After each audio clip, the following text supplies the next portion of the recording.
La communication interne, et notamment en France, aujourd'hui, fait face à vraiment de nombreux défis et qu'elle doit vraiment sortir de sa zone de confort.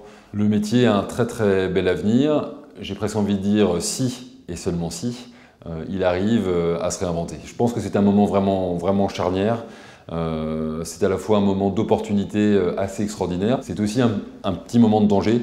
Je pense que si la communication interne reste sur son précaré un peu historique, là il y a un danger d'être un peu placardisé ou réduit finalement à une commodité très peu stratégique. Nous, on est persuadé que la communication interne, pour être efficace, elle doit être holistique, c'est-à-dire s'adresser à la personne dans sa globalité. Est-ce qu'à l'heure de l'entreprise étendue, la communication interne, elle ne doit pas se reconfigurer un peu en pensant finalement qu'elle doit engager des publics un peu plus larges?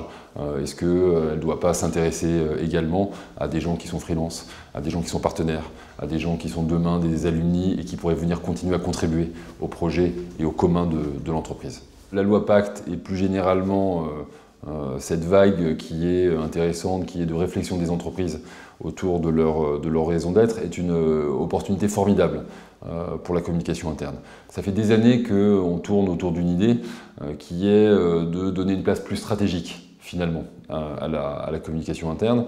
Je pense que participer à la définition de la raison d'être est une opportunité de remonter à la stratégie. La communication interne devrait reprendre une place plus importante à partir du moment où elle relaie en permanence cette raison d'être et où elle permet aux collaborateurs d'y contribuer par les actions qu'elle entreprend. Un très bon anniversaire à l'AFSI pour ses 30 ans.